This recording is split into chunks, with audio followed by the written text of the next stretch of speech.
2026 யார் முதலமைச்சரா வருவா? விஜய். தமிழ்நாடு அளவுல மட்டும் கிடையாது, இந்திய அளவுல விஜய்.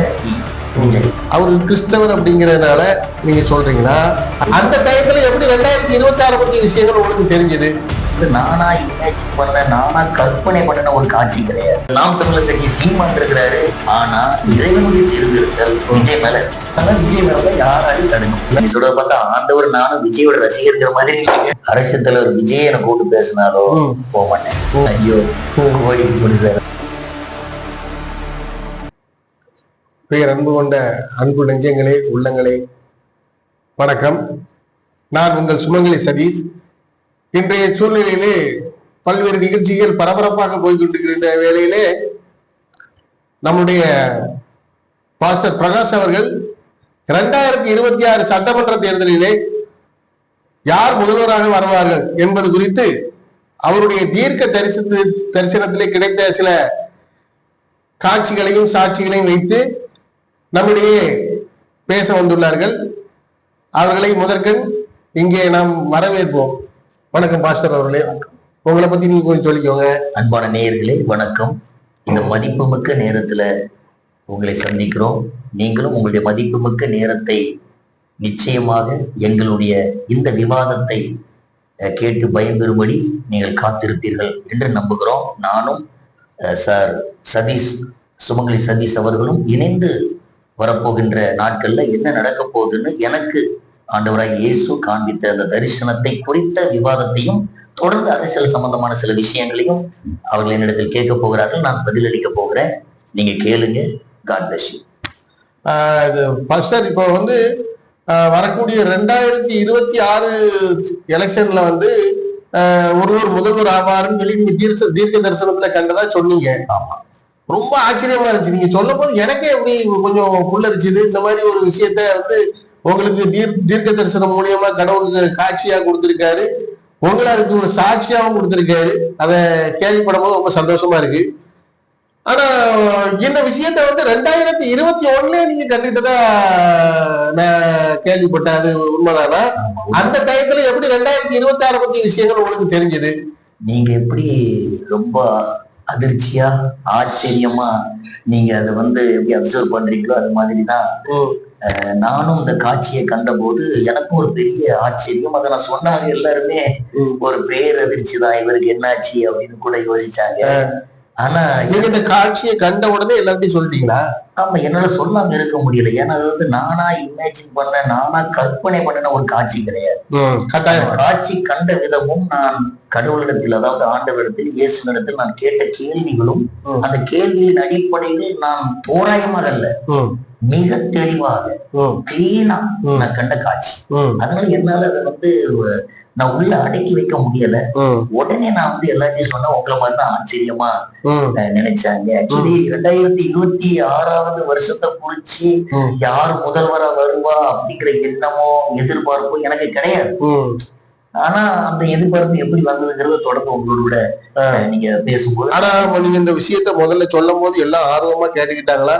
இல்ல சில பேர் ஆரோக்கியம் கிடைக்காது, சும்மா இதே ஒண்ணு பார்த்து சும்மா சொல்லிக்கிட்டு இருக்காரு அப்படி யாரும் உங்களுக்கு ரொம்ப ஆர்வம் அதிகமாயிடுச்சு? ஏன்னா கரெக்டா 2021 உங்களுக்கு தெரியும், கொரோனால எல்லா பக்கமும் செத்து பாடியா ஜிஹெச் எல்லாம் நிரம்புது.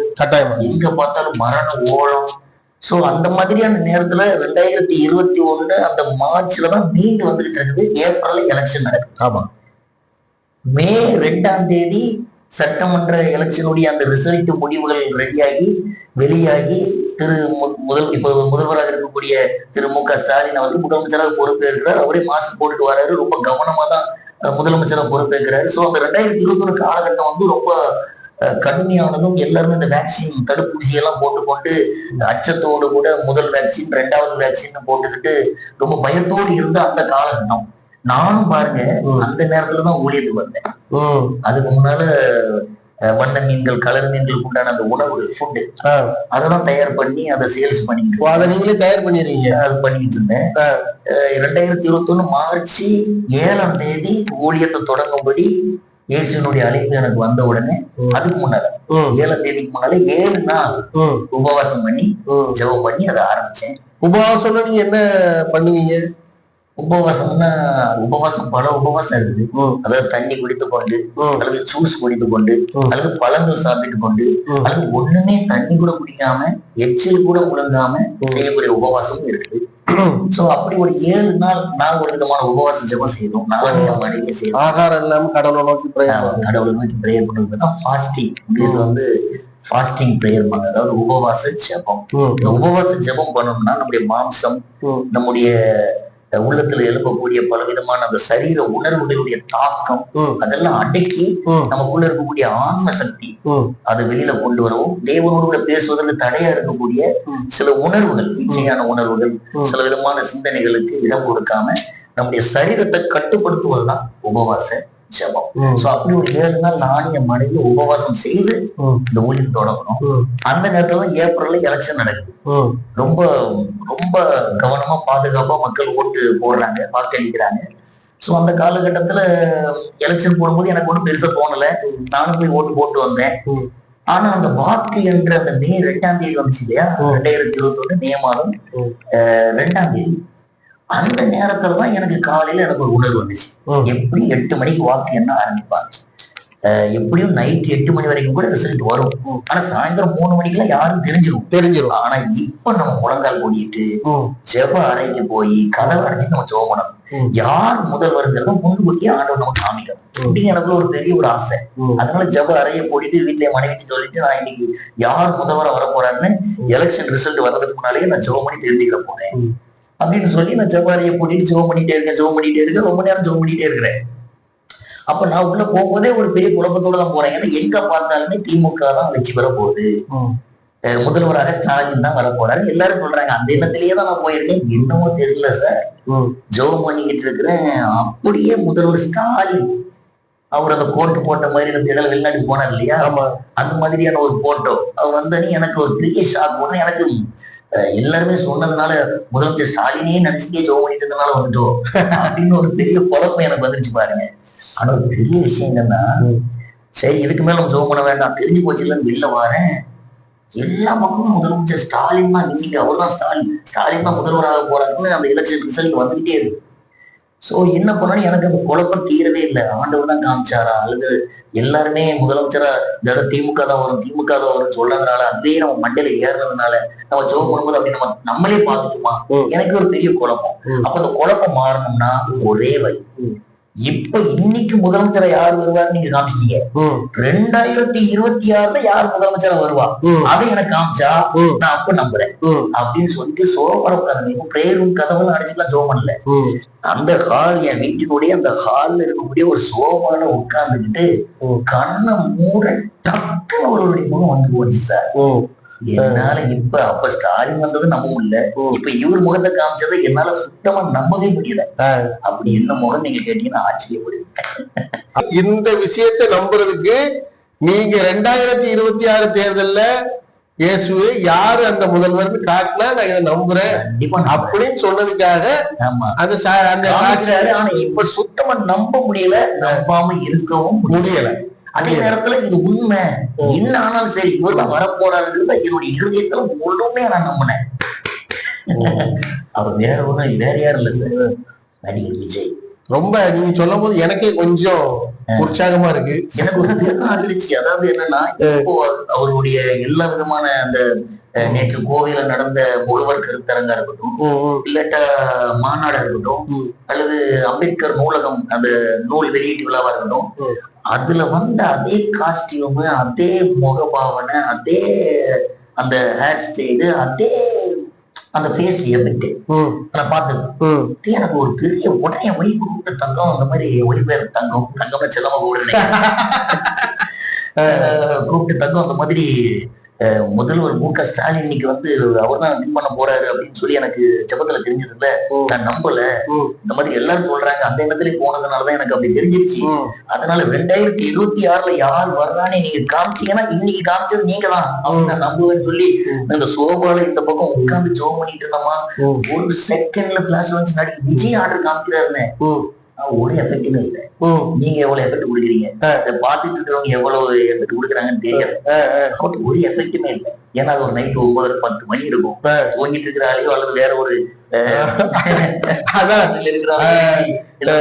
இதுக்கு முன்னாடி பாஸ்டர் ஏதோ ஒரு தீர்க்க தரிசனம் கண்டிருக்காப்ல, சிலவங்க அதுல உற்சாகமா உள்ளவங்க அப்படியா அப்படின்னு கேட்பாங்க. என்ன சொல்றீங்க அப்படியா,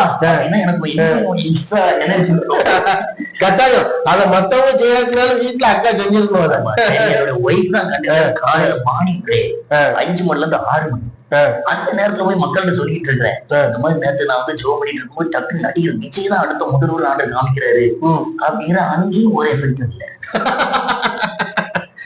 நானும் ஒவ்வொருத்தையா நான் சொல்லிட்டு தான் இருக்கிறேன். அப்ப நினைச்சேன் இதெல்லாம் அப்படிங்கிறது ஒரு யூடியூப் சேனல்ல, அதாவது நீங்க சொல்றது விஷயத்தை வச்சு பார்க்கும் போது அவங்களுடைய ரியாக்ஷன் ஓரளவு சரிதான். நான் ஏன் சொல்றேன் அப்படின்னு கேட்டீங்கன்னா 2024 அவர் எல்லா விஷயமும் ஸ்டார்ட் பண்றாரு. 2021 அப்படி ஒரு நிகழ்வே இல்ல. அப்ப நீங்க வந்து ஒரு தீர்க்க தரிசனத்துல உங்களுக்கு வந்து கடவுள் ஒரு காட்சியை காட்டுறாரு, நீங்க ஒரு சாட்சியா சொல்றீங்க.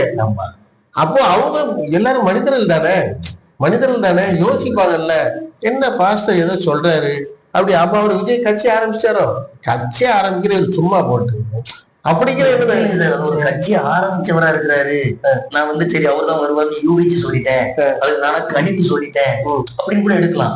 ஆனா சினிமால ஒரு டாப் லெவல்ல சினிமா திரையரங்கம் பெரிய வெற்றிகரமா ஓடுது, திரையரங்க உரிமையாளர்கள் பெரிய அளவுல சம்பாதிக்கிறாங்கன்னா முக்கியமான சில ஸ்டார். ஆனா ஒருத்தர் இவ்வளவுக்குள்ள சினிமால கோல் வச்சு கொண்டிருக்கிற ஒருத்தர் ஆண்டவர் காமிக்கிறாரு. இன்னொன்னு என்னன்னா, ஏன் இவரை காமிக்கிறோம், எதுக்கு இவரை தேர்ந்தெடுக்கணும்? ஒரு சினிமா நடிகர் எப்படி முதலமைச்சர் வர முடியும்? பல ஆண்டுகள் இன்னைக்கு பாத்தீங்கன்னா வைகோ இருக்கிறாரு, விடுதலை சிறுத்தைகள் கட்சி தலைவர் தொல் திருமாவளவன் இருக்கிறாரு, நாம் தமிழர் கட்சி சீமான் இருக்கிறாரு, இப்படி இவர் பாஜக அண்ணாமலை ஐபிஎஸ் அதிகாரியா கர்நாடகால இருந்தவர் இங்க தமிழ்நாட்டுக்கு வந்து இப்ப தமிழக பாஜக தலைவரா இருந்துகிட்டு பயங்கரமா துடிப்பா செயல்பட்டு இருக்கிறாரு.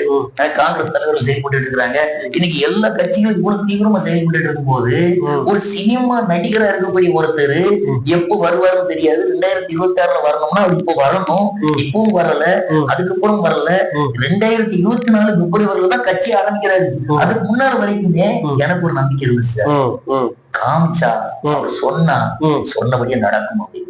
அது மாதிரியே பிப்ரவரியில அவர் கட்சி தொடங்கினார் இல்லையா, எனக்கு ஒரு துடிப்பு நம்ம யூடியூப் சேனல்ல எப்படியா. நீங்க வந்து 2022-23லயே ஏன்ட்டு அப்பப்போ நீங்க பேசும்போது சொல்லுவீங்க, ஒரு விஷயத்த நான் யூடியூப்ல சொல்லணும், ஒரு சினிமால சொல்லுவாங்க, ஐயா எனக்கு ஒரு உண்மை தெரிஞ்சாகணும். நீங்க யூடியூப்ல ஒரு விஷயம், ஆனா இந்த விஷயம் என்கிட்ட சொல்லல, ஆனா ஒரு விஷயத்த யூடியூப்ல சொல்லணும். நானும் வந்து அப்போ வந்து அவர் அரசியல் கட்சின்னு தொடங்கல, நம்ம வந்து பேட்டி எடுக்கிறதுக்கு என்ன வந்து நம்பி யாரும் வந்து சில விவாதங்களை சில கேள்விகளை கேட்கறதுக்கு முன்வர கூடிய நம்பிக்கை ஒரு துளி அளவாக இருக்கணும் இல்லையா? அந்த அளவுக்கு எதுவுமே இல்லாம ஒருத்தருடைய இதை நம்ம எடுத்து போட்டோம்னா கவலைப்படாதீங்க. கட்டாயமா நம்ம இன்னைக்கு பேசிக்கிட்டு இருக்கக்கூடிய இந்த விஷயம் வந்து நல்ல மக்களை சென்று அடையும். அதுக்கு வந்து நம்ம கடவுள், நம்ம நம்பக்கூடிய கடவுள் வந்து உங்களுக்கு அந்த காட்சியை காட்டின தீர்க்க தரிசனத்தை காட்டின ஏசப்பா வந்து எல்லாருக்கும் போய் சேர்றதுக்கு உள்ளான வழிகளை வந்து உருவாக்கி தருவார், நமக்கு கட்டாயமா உருவாக்கி தருவாரு. இவருதான் முதல்வர். ஆனா சொல்ல போனா நீங்க சொல்லக்கூடிய நம்ம தலைவர் அவர் நடிகர் விஜய் அவர்கள் வந்து நினைச்சா இப்போ அரசியல் இறங்காம இன்னும் 2 வருஷம் படகு நினைச்சா அதுல கோடி கோடியா சம்பாதிக்கணும். நான் அதுக்கப்புறம் விசாரிச்சேன், இல்ல காமிச்சு விடணும். இவர் வந்து அரசியல் வர்றது வாய்ப்பே இல்லைன்னு நான் நம்பினேன். ஒரு பக்கம் ஆண்டவர் காமிச்சா, இயேசு காமிச்சா நிச்சயமா அவர் தான் முதலமைச்சர் வருவாருங்கிற ஒரு நம்பிக்கை ஒரு பக்கம். இன்னொரு பக்கம் வரவே மாட்டாங்க. ஏன்னா சில 250 கோடிக்கு மேல சம்பாதிச்சு இல்ல. அதாவது சில மூத்த நடிகர்கள் இன்னும் வந்து அந்த ஆசை விடாம நான் வந்துருவேன் அரசியலுக்குன்னு சொல்லி இன்னும் அவ்வளவுதான் டான்ஸ் ஆட முடியாதுனாலும் கேமரா வச்சு சுத்தியாவது ஒரு இதை காட்டி, ஒரு பிம்பத்தை காட்டி கோடி கோடியா சம்பாதிச்சுட்டு இருக்காங்க.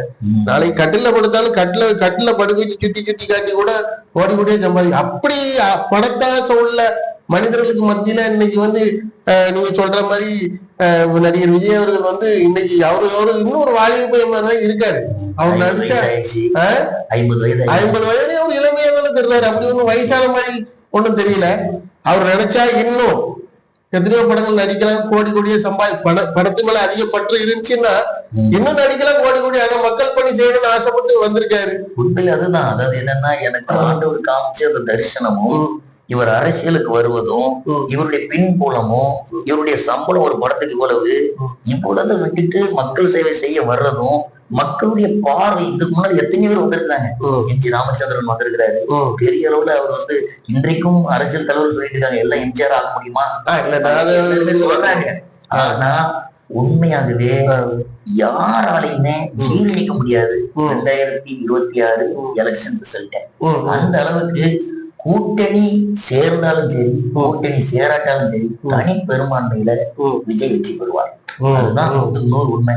அவர் சொல்ற மாதிரி கூட்டணி சேர்றவங்களுக்கும் ஆட்சி அதிகாரத்துல பங்கு உண்டு அப்படிங்கிற அந்த வார்த்தையை நம்பி கூட்டணிகள் வந்தாங்கன்னா அவங்களுக்கு பங்களிப்பு இருக்குது. அப்படி வராட்டாலும் நம்ம தான் வின் பண்ண போறாருங்கிறது தரிசனத்தின்படி ஊர்ஜிதமா இருக்கு. இப்போ அவர் தேசிய கட்சிகளோட சப்போர்ட் எதுவுமே இல்லாம இருக்காரு. அப்படிங்கிற பட்சத்துல தனித்துவமா வந்துடலாமா, இல்ல இவரே தேசிய கட்சி லெவல்ல ஒரு உருவாகிறது? தரிசனத்தின் அடிப்படையில நான் பார்க்கும்போது நான் ஜெபம் பண்ணது இதுதான். ஆண்டவரே, இன்று தமிழகத்தினுடைய முதலமைச்சரா திரு மு.க. ஸ்டாலின் அவர்கள் தேர்ந்தெடுக்கப்பட்டிருக்கிறார். எனக்கு உண்மையிலேயே வரும் காரியங்களை ராஜாக்களை தள்ளி ராஜாக்களை ஏற்படுத்துகிறவர்.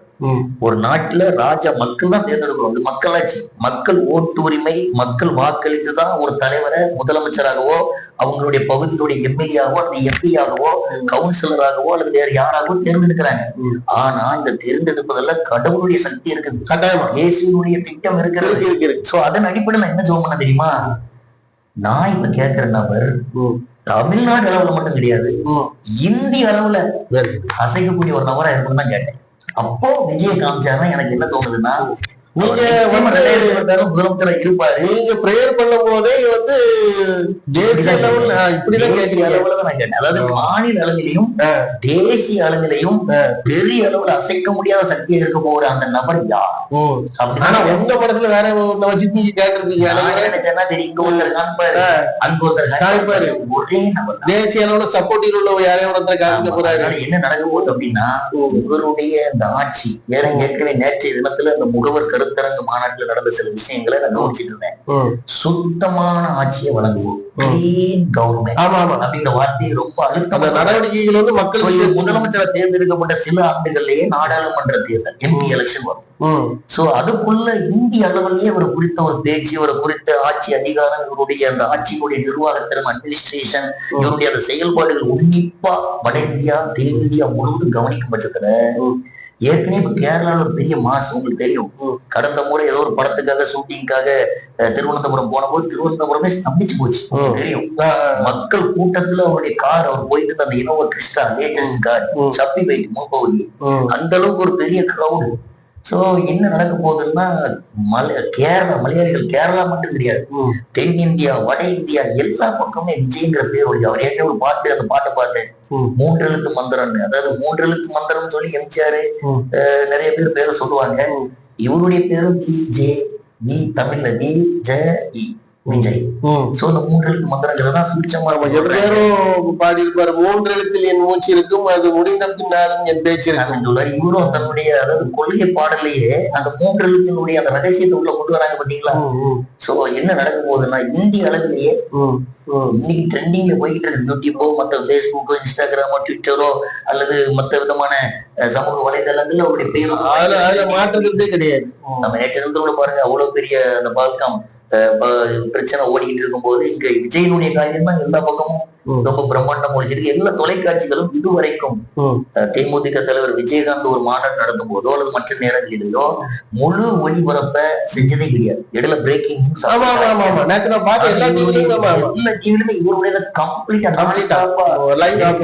பண்ணாங்க. சோ அதுல இருந்து என்ன தெரியுதுன்னா, இவருக்கு ஒரு பெரிய மாஸ் வந்துட்டு எனக்கு கண்ட தரிசனத்தின்படி மற்ற எந்த தடுக்க முடியாது. அதாவது எந்த வாய்ச்சாலமோ எந்த தடுப்பணையை போட்டாலும் தடுக்க விட முடியாது. இத்தனைக்கும் சட்டமன்ற நிகழ்வுல நடந்துகிட்டு இருக்கு இந்த டயத்துல இல்ல எல்லாருக்குமே ஒரு கதி கலங்க ஆரம்பிச்சிட்டாங்க. மக்கள் மத்தியில் என்ன ஆகுதுன்னா, ஒரே ஐடியா, அதாவது நான் திமுக கெட்டது, அதிமுக கெட்டது அல்லது மற்ற கட்சிகள் கெட்டவங்க அப்படின்னு மக்கள் நினைக்கல.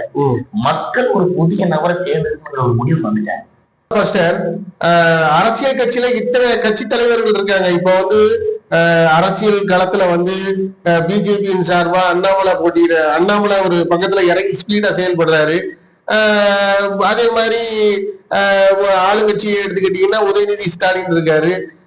இங்க நீங்க வந்து விஜய சொல்றீங்க, நடிகர் விஜய் அவர்களை சொல்றீங்க. நான் கேட்கிறேன், எனக்கு ஒரு சின்ன டவுட்டு. நடிகர் விஜய் அவர்கள் நீங்க சொல்லும் போது அவரு கிறிஸ்தவர் அப்படிங்கறதுனால நீங்க சொல்றீங்களா, அல்லது வேற எதன் அடிப்படையிலும் நீங்க இது பண்றீங்களா? சொல்றது பார்த்தா நான் கண்ட காட்சிக்கு நீங்க சொல்றத பார்த்தா ஆண்டவர் நானும் விஜயோட ரசிகர்ங்கிற மாதிரி ஆக்சுவலி விஜயோட ரசிகர் நான் கிடையாது. ஆண்டவரும் இயேசுவும் விஜய்க்கு ரசிகர். அது இல்ல, அதாவது இன்னொரு விஷயம் நல்ல கேள்வி. நீங்க கடவுள் ரசிகரமா, ஏன்னா அவரு தானே ரசிச்சு எல்லாத்தையும் படைச்சிருக்காரு. அவரு தானே எல்லாத்தையும் ரசிச்சு படைச்சிருக்காரு. இன்னைக்கு பிரகாஷ் பாஸ்டர் பாஸ்டர் ஞாயிற்றுக்கிழமை காலையில சாயந்தரம் 4 மக்களை கூப்பிட்டு வச்சு நல்ல விஷயங்களை பேசணும், நம்மளை பத்தி நல்ல விஷயங்களை குறித்து பேசணும், மக்கள் நல்ல செயல்களை செய்யணும், பிரகாஷ் பாஸ்டர் மூலியமா அவங்க நல்ல நடவடிக்கைகள்ல ஈடுபடணும் அப்படிங்கறது உங்களை இது பண்ணியிருக்காரு. அவர் விஜய் இது பண்றாருன்னா அவர் ஆடுற ஒரு டான்ஸ் மூலியமா மக்கள் டெய்லி காலைல எஞ்சில இருந்து சாயந்தரம் அடையிற வரைக்கும் 1000 விஷயங்கள்ல ஈடுபட்டு மனசு புண்ணாகிட்டே இருக்கும். ஏதோ ஒரு டான்ஸை பார்த்த உடனே கைதட்டி சந்தோஷமா ரசிச்சுட்டு போவான். அவரு சொல்லக்கூடிய ஏதாவது சினிமால ஒரு ஏதாவது ஒரு கருத்து சொல்லுவாரு, அதை ரசிச்சுவோம். எல்லாம் கடவுள் படைச்சு. இப்ப நானே கடவுள் படைச்ச படைக்கிறேன், நான் உங்ககிட்ட பேசிக்கிட்டு இருக்கேன், இது அவருக்கு தெரியாம இருக்குமா? கண்டிப்பா. இப்ப நம்ம எதுவுமே நடக்காது. நம்ம 2 பேரும் பேசுறோம்னா அதுவுமே கேட்ட கேள்விக்கு நான் பதில் அளிக்க சொல்லுங்க. அதாவது ஜோசப் விஜய் அவர் வந்து அவருடைய பெயர்லயே தெரியுது ஜோசப். அவர் ஒரு கிறிஸ்தவர். அவங்க அம்மா வந்து ஒரு ஹிந்து தான். ஏற்கனவே விஜய் அவர்கள் அவங்க அம்மா விரும்பி கும்பிடுற ஒரு தெய்வத்துக்காக ஒரு கோயில பக்கத்துல கட்டி வச்சிருக்கிறாரு. சோ அவங்க அப்பாவும் தெரியும் உங்களுக்கு சந்திரசேகர். சோ குடும்பம் வந்து கிறிஸ்டியன் தான் அப்படின்னு அறியப்பட்டாலும் இறைவனுடைய பார்வையில வந்து அவர் எப்படிப்பட்டவர், அதாவது நீங்க கேட்கிறீங்க அவர் கிறிஸ்தவர் அப்படிங்கறதுனால ஒரு அவர் தேர்ந்தெடுக்கிறார். அவர் சினிமா தொழில் எனக்கே ஒரு கேள்வி, என்ன சினிமா தொழில் இவ்வளவு ஸ்டைலா ரஜினி எப்படி சிகரெட் பிடிப்பாரோ இது பண்ணுவாரோ அது மாதிரி இவரும் காலர்ல இருந்து அப்படி. ஏன்னா நான் 6 நாட்கள் ஒரு சினிமா பைத்தியமா இருந்தேன். சோ அதெல்லாம் இருந்ததுனால 6 நாட்கள் எல்லாருடைய சின்ன வயசுல வந்து நம்மளுக்கு அதனால ஸ்டைலான காலர்ல இருந்து சட்டையில இருந்து நான் சிகரெட் இழுக்கிறது. அப்ப இதை பார்த்து நிறைய வாலிபர்கள் அவனு ஸ்டைலா சிகரெட் அடிக்க ஆரம்பிச்சிருக்கான், தண்ணி அடிக்க ஆரம்பிச்சிருக்கான். நிறைய வாலிபர்கள் கெட்டுதான் போயிருக்காங்க. சினிமாவுனால நிறைய விஷயங்கள் நல்ல விஷயங்கள் இருந்தாலும் அதிகமா கெட்ட விஷயங்கள் இருக்கு. அதனாலதான் பைபிள் ஒரு வசனம் இருக்குது, கரை திரை முதலானவர்கள் அற்றவர்களாக நீங்கள் இருக்கணும் அப்படின்னு. அதான் கரை திரை அப்படின்னாலே இந்த திரை சம்பந்தப்பட்டவர்கள் கண்டிப்பாகவே கரைப்படுத்ததான் செய்யும். அதுல எப்படி எவ்வளவு நல்ல விஷயங்கள் உள்ள கொண்டு வந்தாலும் நல்ல விஷயங்களை ஈர்ப்பதை விட கெட்ட விஷயங்கள் தான் இன்னைக்கு அநேகரை ஈர்க்குது. ஆனாலும் அது ஒரு தொழில், ஒரு தொழில் இருக்கே உள்ள போய் நீங்க சொல்ற மாதிரி அவர் வந்து சிகரெட் அடிக்காருன்னா 24 மணி நேரம் அவர் குடிச்சுக்கிட்டே இருக்க மாட்டாரு. அந்த சீன்ல வந்து அவருக்கு சிகரெட் பிடிக்கணும், அந்த காட்சிக்கு நெருக்கமா நடிக்கணும் அப்படின்னு நடிக்கிறாங்க. அது அவங்களுடைய தொழில். அட்டகாசம்னு ஒரு படம் ஷூட்டிங் வந்து இங்க நடத்தினாங்க, நம்ம இந்த உப்பள சைடு நடத்தினாங்க. அதுல வந்து அஜித் வந்து அப்படி சிகரெட் குடிச்சிட்டே வில்லன் அப்படி பார்த்து சண்டை போடணும். அந்த ஒரு சீனுக்கு மட்டும் ஒரு பாக்கெட் சிகரெட்டை அவர் வந்து அந்த இடத்துல அந்த நடிப்புக்காக அவர் இது பண்ண வேண்டியிருக்கு. சோ இதுல நடிக்கும்போது என் மனசுல என்ன வழின்னா, இப்படிப்பட்ட ஒருத்தர் ஆர்டர் தேர்ந்தெடுக்கிறாரா? நிறைய சினிமா வாலிபர்கள் எல்லாம் பாருங்க, அந்த கட்ட விட்டுக்கு அவர் படம் ரிலீஸ் ஆனா பாலை கொண்டு போய் ஊத்துறதும் அம்மா அப்பா மீன்படிய மாட்டாங்க, விஜய்னு இப்படி கிடக்குறாங்க. இப்படி கடந்து இளைய சமுதாயம் வந்து சீரழிஞ்சிட்டு இருந்து இப்ப இவரும் சேர்ந்து 2026 இவருதான் வருவாருன்னா எனக்கு அதுல உடன்பாடு இல்லை. ஆனா காமிச்சது உண்மை, அவர்தான் முதல்வராக வர போறாரு. மாநில அளவுல மட்டும் கிடையாது, தேசிய அளவுலயே அவர் ஒரு பெரிய அளவுல எல்லாருமே ஸ்தம்பிக்க வைக்க போறாருங்கிறது எனக்கு காமிக்கப்பட்ட தரிசனம். ஆனா எனக்கே உடன்பாடு கிடையாது. ஏன்னா அவர் ஒரு சினிமா நடிகர். அவர் என்ன விஷயங்களை கத்துக் கொடுக்க போறாருன்னா அவருடைய இருதயத்தை ஆண்டு பார்க்க. பைபிள்ல ஒரு வசனம் இருப்பாங்க, மனுஷன் வந்து முகத்தை பார்க்கிறான், தேவனும் இருதயத்தை பாக்குறார். வந்து முகத்தை பார்த்துதான் ஒரு ஐடென்டிஃபை பண்றோம். ஆனா இறைவன் வந்து நம்மளுடைய இருதயத்தை பார்த்துதான் நம்மளுக்கு ஒரு அடையாளம் வச்சிருக்கோம். அப்படிங்கும் போது விஜய் வந்து அவங்க இருதயத்துல வந்து இன்னைக்கு நேரத்து கிடையாது சார், எத்தனையோ வருஷத்துக்கு முன்னாலே இந்த மக்களுக்கு ஏதாவது செய்யணும், மக்களுக்கு ஏதாவது செய்யணுங்கிறது எல்லாம் துடிச்சுட்டே இருந்தது சார்.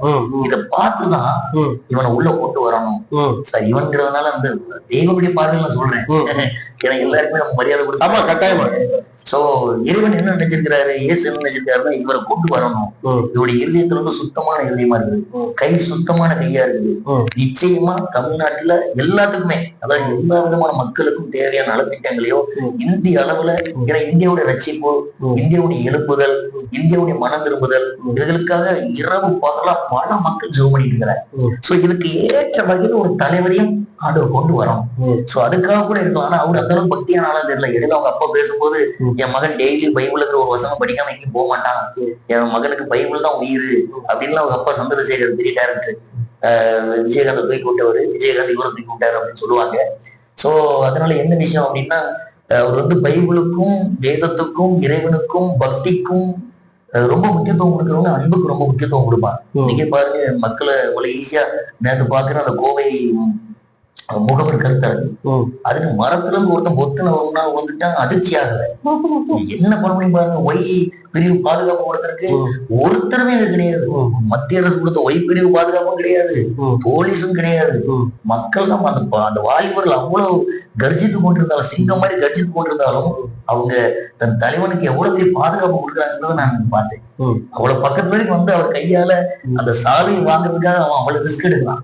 அப்படிங்கும்போது இது வந்து வெறும் ரசிகனா இல்ல, இவங்க அவ்வளவு பேருமே இவரை வந்து முதல்வரா கண்டிப்பா தேர்ந்தெடுப்பாங்கிறது உறுதியா தெரியுது. அதனால வந்து கூட்டணி கட்சிகள் எல்லாம் புலம்பிட்டு இருக்குது. அது விஷயமா நீங்க ஏதாவது தெரிஞ்சுப்பீங்கன்னு நினைக்கிறேன்.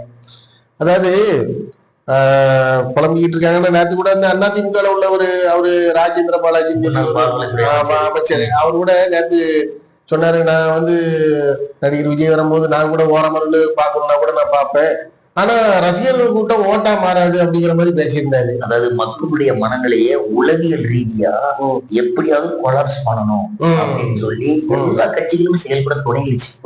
இப்போ ரீசெண்டா இப்போ ஒரு 10-15 நாளாவது பாத்தீங்கன்னா, இதுக்கு முன்னால விஜய் நடத்தின அந்த பெரிய மாநாடு விக்கிரவாண்டியில் நடந்தது, அதுக்கப்புறம் நடந்த அம்பேத்கர் நூல் வெளியீட்டு விழா, இப்படி எல்லா காரியங்களுமே மிக முக்கியமா பாசிட்டிவா தொலைக்காட்சிகள் பண்ணிட்டு இருந்துச்சு. இப்போ ரீசெண்டா இப்ப நேற்று நடந்த முகவர் கருத்தரங்குகள் எல்லாம் பாத்தீங்கன்னா எல்லா நியூஸ் சேனலும் கம்ப்ளீட் டெலிகாஸ்ட் பண்ணினாலும், ஆனா ஒண்ணு எதிர்மறையான விஷயங்களை சொல்லிக்கிட்டே இருந்தேன். அதாவது விஜய்க்கு எதிராக, ஏன்னா வந்து அவரை குறிச்சு ரொம்ப கட்சிகள் வந்து எல்லா தொலைக்காட்சியிலுமே தூக்கி விட்டுருவாங்களோ, மக்கள் எல்லாருமே தொலைக்காட்சியில் பார்த்து விஜய் பக்கம் சாஞ்சிருவாங்களோன்னு சொல்லி ஏதோ ஒரு பிரச்சனை இருக்கிறது தெரியுது. அதனால ஏதாவது ஒண்ணு உளவியல் ரீதியாலாம் என்னன்னா, அதெல்லாம் ரசிகர்கள், அவங்க ரசிகர்கள் வந்து வருவாங்க. விஜயகாந்த் கூடாத கூட்டமா, அவருடைய மாநாட்டுல கூடின கூட்டத்துல பாதி கூட விஜய் கூடலன்னு அப்படி சொல்லிக்கிறாங்க. அவருக்கு கூடாத கூட்டமா, அவருக்கு இல்லாத மாசா, அதெல்லாம் ஓட்டா மாறலையே. எத்தனை பேர் வந்து கமல்ஹாசன் கட்சி ஆரம்பிச்சாரு, திரு கமல்ஹாசன் பெரிய அளவுல ஆரம்பிச்சாரு, மக்கள் கூட்டம் பெரிய அளவுல திரண்டு வந்துச்சு. ஆனா அவருடைய நிலைமை என்னாச்சுன்னு தெரியும். திரு பெரிய நடிகர் சிவாஜி கணேசன் கட்சி ஆரம்பிச்சாரு, என்னாச்சுன்னு தெரியும். அதனால கட்சி எத்தனை கமல்ஹாசன் ஆரம்பிச்சாருல்ல, ஆமா அதுக்காகத்தான் நான் சொன்னேன். கமல்ஹாசன் ஆரம்பிச்சாரு, கடைசி திமுகவுக்கு எதிராக பயங்கரமா பேசினாரு, அங்கேயும் போய் ஐக்கியமாயிட்டாரு. சோ இப்படி எல்லா கட்சிகளுமே எல்லா மக்களுமே இப்போ என்னன்னா, ரசிகர்கள் பெரும் கூட்டம் கூடுனாலும் அவங்க ரசிகரா தான் கூடுறாங்க, அது ஓட்டா மாறாது அப்படிங்கறத அவங்களால வச்சு விஜய் சொல்றாங்க. ஆனா விஜய் வேற, கமல்ஹாசன் வேற, விஜய் வேற, திரு சிவாஜி கணேசன் வேற, எம்ஜிஆர் இப்படியோ அதே போல நீங்க சொல்றாங்கல்ல. இப்போ நேற்று அந்த முகவர் கருத்தரங்குல இந்த பேனர் மாதிரி கையில தூக்கி வச்சிருக்கிறாங்க. அதுல பாத்தீங்கன்னா எம்ஜிஆர்னு ஒரு வாசகம் போட்டு, ஒரு நல்ல வாசகம் மறந்துட்டேன், அது எம்ஜிஆர்னு போட்டு அவருக்கு நேரம் விஜய்க்கு நேரம் காமிக்கிறாங்க எல்லாரும். சோ என்னன்னா, எம்ஜிஆர் செய்த எம்ஜிஆர் போட்டுருந்தாங்க அப்படியா, எம்ஜிஆர் செய்த புரட்சியை விட விஜய் பெரிய புரட்சியை செய்வார். அதாவது எலெக்ஷன் ரிசல்ட்லயும் சரி, ஆட்சி அதிகாரத்திலையும் சரி, எம்ஜிஆர் விட பெரிய மாசா விஜய் வந்து செயல்படுவாரு. எல்லாரும் அங்கீகரிக்கக்கூடிய ஒரு தலைவரா கடைசி 10 மாதம், இந்த ஒரு 10 மாதம் தான் இருக்குது, இந்த கடைசி 6 மாதத்துக்குள்ள பாத்தீங்கன்னா டோட்டல் தமிழ்நாடு எல்லாருடைய மைண்டுமே சேஞ்ச் ஆயிரும். ஏன் கடைசி நேரத்துல கூட அவ்வளவு பேருமே வந்து விஜய்கிட்ட இணையறதுக்கான வாய்ப்புகள் நிறைய இருக்கு. அப்படி இணையாட்டாலும், கூட்டணி அமைந்தாலும் சரி அமையாட்டாலும் சரி, தனி மெஜாரிட்டியில விஜய் வர்றது உறுதி. விஜய் அவர்களுக்கு வந்து இவ்வளவு தீவிரமா நீங்க இது பண்றதை பார்த்தா, நம்ம தூத்துக்குடி மாவட்டத்துல விஜய் மக்கள் கட்சியில வந்து தமிழக வெற்றி கழகத்துல உங்களுக்கு ஒரு பொறுப்பு கொடுத்தா நீங்க வாங்கிக்கிட்டீங்களா? ஐயோ கோடிக்கு போடு சார், நான் இரவுடைய பணியை செய்யறதுக்கு தான் ஒப்பு கொடுத்து சம்பாதிக்கக்கூடிய தொழிலை விட்டுட்டு பணியை செஞ்சுட்டு இருக்கிறேன். சரி, எந்த அரசியல் பொறுப்போ அரசியல் தலைவர் விஜய் என கூட்டு பேசினாலோ போக மாட்டேன். நண்பர்களே, மக்களே, அதாவது யார் வந்தாலும் சரி, நம்மளுக்கு கடவுள் இவருன்னு நம்ம பிரகாஷ் பாஸ்டர் மூலியமா காட்டியிருக்காங்க, கடவுள் இன்னைக்கு காட்டியிருக்காங்க. ஆனா யார் வந்தாலும் மக்களுக்கு நல்ல விஷயங்களை செய்யக்கூடியவர்களாக வந்து மக்கள் மத்தியில நன்மதிப்பை பெறணும். அதான் நம்மளுடைய ஆசை, பாஸ்டரோட ஆசையும் கூட. நன்றி, உங்களிலிருந்து விடைபெறுகிறேன். நன்றி, வணக்கம்.